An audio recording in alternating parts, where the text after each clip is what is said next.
Alright, rin kita subong sa may Port of Dumangas. Pakita naton kung pila ang pakita naton kung paano ang process ng motor patabok sa Bacolod. First step kit is mahapit kita di sa Coast Guard. Pakita di clearance.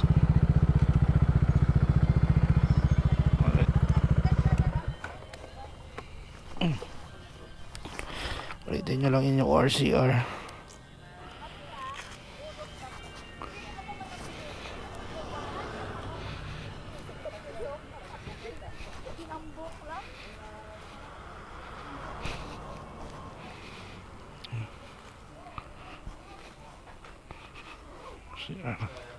Good morning. Thank you, kid. Tapos ang clearance. Are. Diretso na ta sa pier.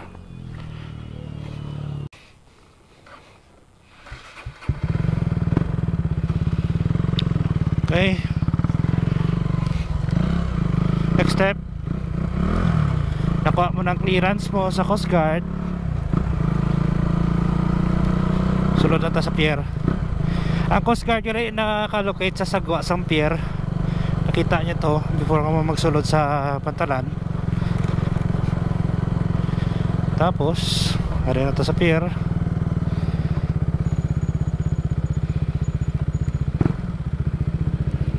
May balay dante.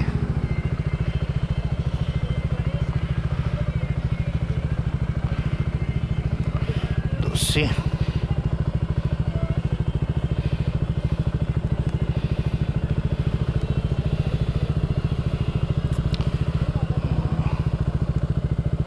Mabayad kita di sang entrance na dosi. Good morning.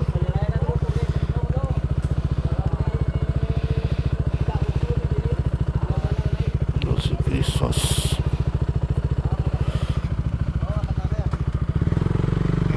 Next step, bayad naman kita sa tawag na dire.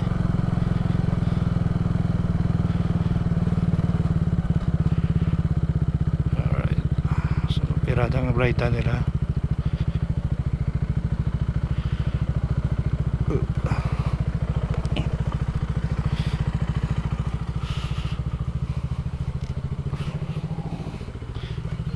Morning ma'am, pila ma'am? Ha? Oo.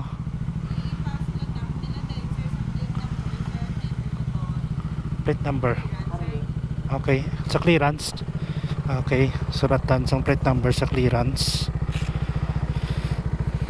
Wait, ari yung clearance na itong tago.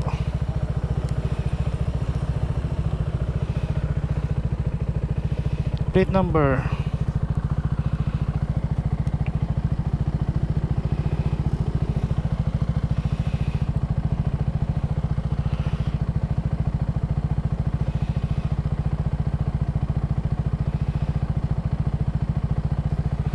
Okay, tapos na thank you. 65. Ano na sa kanina mga terminal fee, no? Ano na sa kanina restrate mo na? Terminal fee, okay. So, mabayad kita terminal fee nga 65. Alright, so nakabayad na tasang terminal fee. Arisa, worth 65 pesos. Tapos, diretso na ta sa may barko. Walang na. Halin kita to. Hop, pwede na kasakay. Alright, pwede na kasakay. Timing. Pwede na.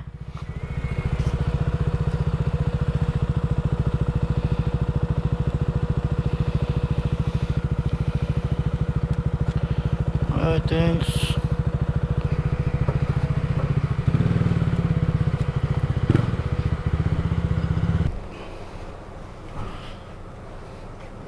Sige. Tatlo, okay. Pare. Pila boss?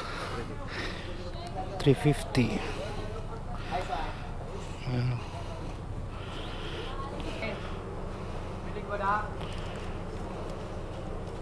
Tapos na tayo magbayad ka motor, pamasahe isang motor is 350.